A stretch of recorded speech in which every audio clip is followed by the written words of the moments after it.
Madame la présidente, messieurs les ministres, monsieur le président de la commission des finances, monsieur le rapporteur général, chers collègues, nous abordons aujourd'hui l'examen de ce projet de loi de finances pour l'année 2020 dans un contexte mondial incertain, avec des menaces qui s'accumulent sur la croissance internationale, tensions commerciales, Brexit, crise monétaire en Turquie ou en Argentine, tensions géopolitiques au Moyen-Orient, les vents contraires soufflent plus fort que jamais.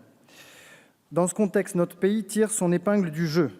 Alors que la France aurait en 2020 une croissance proche de celle de 2019, soit 1,3% après 1,4%, l'Italie pourrait entrer en récession, tandis que l'Allemagne connaîtrait une croissance inférieure à 0,5%. Le chômage poursuit son reflux et se situe à son niveau le plus faible depuis 2007. Le pouvoir d'achat est, lui, en forte hausse.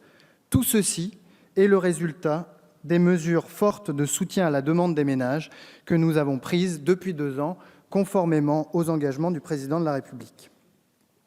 La trajectoire des finances publiques est bonne, elle est marquée par un reflux des dépenses publiques, une baisse historique des prélèvements obligatoires et un déficit public de 2,2%, le plus faible depuis 20 ans. Cet écart par rapport à la trajectoire envisagée il y a 2 ans, cher collègue Bonnivard, nous l'assumons pleinement, et cela pour 2 raisons. D'une part, les Français ont pendant 6 mois manifesté une exaspération fiscale à laquelle nous ne pouvions rester sourds. La baisse massive de l'impôt sur le revenu et la réforme de son barème a été réclamée avec force. Nous la mettons en œuvre et nous en assumons les conséquences pour le déficit des finances publiques. Et à ceux qui en douteraient encore, même si le ministre Darmanin l'a bien rappelé, nous sommes bien au rendez-vous de la promesse du Président de la République. Les impôts baisseront de 5 milliards cette année. La collecte prévue s'établit à 75,5 milliards d'euros pour 2020. Elle s'établirait à 80,5 milliards d'euros, soit 5 milliards d'euros de plus si nous ne votions pas l'article 2 de ce projet de loi de finances.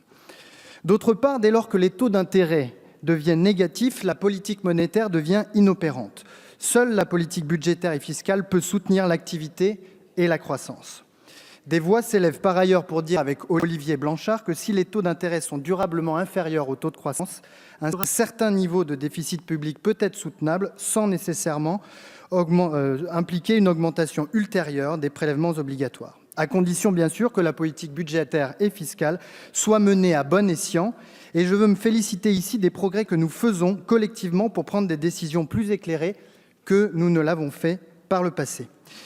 Il y a cette année 3 nouveautés en matière d'évaluation des politiques publiques que je voudrais saluer. Première avancée, l'ex-impact. Cette année, pour la première fois, nous disposons d'un véritable outil de simulation et d'évaluation de nos amendements à l'article 2 du projet de loi de finances qui concerne l'impôt sur le revenu. Il s'appuie sur le modèle de simulation OpenFisca et il mobilise des données que l'INSEE a consenti à mettre à la disposition du Parlement. Il permet de simuler les effets de modification des taux, des tranches, du quotient familial, de la décote pour les finances publiques et pour les inégalités.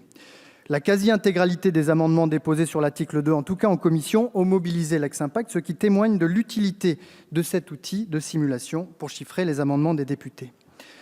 Seconde avancée en matière d'évaluation des politiques publiques que nous devons à notre collègue Bénédicte Peyrol notamment, le green budgeting qui vise à donner aux parlementaires et plus largement aux Français une information sur l'impact de chaque politique publique, en tout cas de la politique budgétaire, sur l'environnement.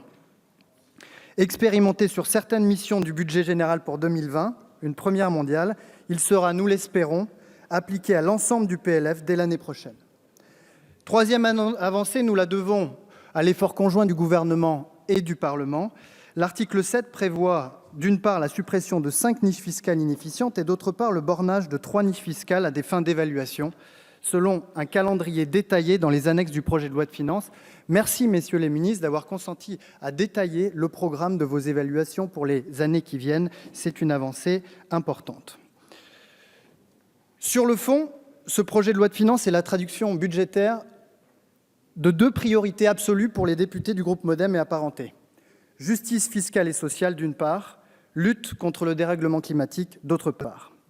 Justice d'abord avec la baisse de l'impôt sur le revenu ciblé sur les classes moyennes, la réforme du barème, la suppression de la réfaction et la modification de la décote qui conjointement rendent cet impôt plus juste et moins désincitatif au travail avec un gain moyen de 300 € pour 17 millions de foyers fiscaux.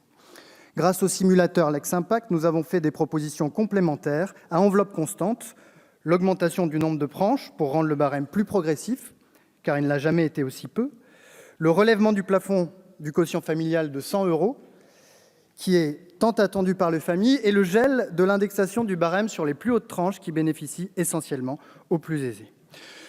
Nous proposerons aussi, avec Sarah El Haïry, de favoriser la transmission intergénérationnelle en facilitant les donations du vivant. Pour financer ces mesures, nous proposerons de revisiter les avantages successoraux pour les plus grosses assurances-vie et d'aménager le barème des très hautes successions en ligne directe. Justice fiscale avec d'excellentes mesures de lutte contre la fraude à la TVA qui rejoignent les propositions de notre collègue Mohamed Lakila pour rendre les plateformes redevables de la TVA et pour instituer une liste noire des plateformes non coopératives. Dans cet esprit, et en attendant qu'aboutissent les négociations que vous menez, monsieur le ministre, au nom de la France avec nos partenaires de l'OCDE, nous proposons l'instauration d'un taux minimum d'impôt sur les sociétés, à l'instar de celui qui existe aujourd'hui aux États-Unis. Et puis, pour mettre les plateformes de vente en ligne sur un pied d'égalité avec le commerce physique, nous proposons d'assujettir leurs entrepôts à la TASCOM. Comme l'a souhaité le Président de la République et suivant les recommandations du rapport de notre collègue Jean-Paul Mattei, nous souhaitons que les dirigeants d'entreprises basées en France soient taxés en France sur leurs revenus et contribuent ainsi au financement des services publics et de la solidarité nationale.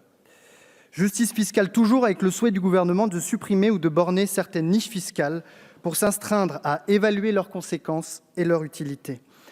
Comme d'autres groupes, nous avons nous aussi identifié certaines niches, comme le crédit d'impôt pour les dépenses de production d'œuvres audiovisuelles, la réduction du tarif de TICPE pour les grandes installations consommatrices d'énergie, ou encore l'avantage successoral bénéficiant aux contrats d'assurance vie. Nous ne disons pas que ces niches fiscales sont inutiles ou inefficientes, nous disons simplement le moment est venu d'en savoir un peu plus sur leurs bénéficiaires et sur leurs coûts pour les finances publiques. Justice enfin avec la détermination des députés du groupe MoDem, comme chaque année, de conforter l'économie sociale et solidaire avec des amendements de Sarah El Haïry pour sécuriser le statut des entreprises solidaires d'utilité sociale et celui des foncières solidaires, ou encore de relever le seuil des recettes d'exploitation pour les organisations non lucratives pour tenir compte de l'inflation, et puis pérenniser le financement de la SNSM, comme l'a proposé notre collègue Jimmy Pahin, député du Morbihan et grand navigateur, comme chacun sait. Je l'ai dit, la deuxième priorité de ce budget, c'est la transition écologique. Et ce projet de loi de finances prévoit notamment la sortie de l'exonération dont bénéficiait le gazole non routier, une mesure bienvenue et l'aboutissement d'une longue concertation avec les secteurs concernés qui devrait servir d'exemple à la manière de construire la transition écologique, non pas contre, mais avec les entreprises et les secteurs concernés. Ainsi, la suppression progressive du GNR s'accompagnera de compensations importantes. Répercussion des prix sur les contrats en cours, éligibilité au FCTVA des travaux d'entretien des réseaux des collectivités, hausse de l'avance des collectivités aux PME, suramortissement pour les engins roulants sans GNR, vous l'avez rappelé, monsieur le ministre. Dans ce même esprit, nous proposons par amendement de programmer la fin progressive d'un certain nombre de dispositifs dérogatoires et néfastes pour l'environnement, avec dans l'esprit de suivre cet exemple, c'est-à-dire de se fixer des objectifs ambitieux à terme et de tracer avec les acteurs des secteurs concernés les voies de cette convergence. La conversion du CITE en prime permettra, nous le souhaitons, d'accélérer l'isolation des logements. Nous proposerons d'étendre le CITE à la végétalisation des toits et des façades, dont on connaît les bénéfices nombreux, et d'allouer les sommes exonérées issues de cessions d'immeubles à la rénovation énergétique des bâtiments. Nous nous félicitons enfin de l'interdiction de l'octroi de garanties de l'État sur le commerce extérieur pour la recherche, l'extraction et la production de charbon, et bien sûr de l'augmentation de 3 milliards d'euros des crédits alloués à la transition écologique et au transport. Et puis, parmi les autres propositions que nous portons et dont nous espérons qu'elles trouveront grâce à vos yeux, l'expérimentation d'une réduction d'impôts pour les apiculteurs ou le meilleur traitement de certains carburants, et notamment les biocarburants. Mon collègue Jean-Paul Mattei prendra tout à l'heure la parole sur un autre volet majeur du budget, les recettes des collectivités locales. En conclusion, les députés du groupe MoDem et apparentés se félicitent que ce projet de loi de finances mette l'accent sur la justice fiscale et sur la transition écologique et auront à cœur de l'enrichir de propositions allant dans le même sens. Monsieur le rapporteur général, puisque ce troisième projet de loi de finances doit être celui de la maturité, il me revient à mon tour, au nom des députés du groupe MoDem, de vous remercier pour votre travail, votre écoute, votre œcuménisme et votre verve. Joyeux anniversaire, je vous remercie.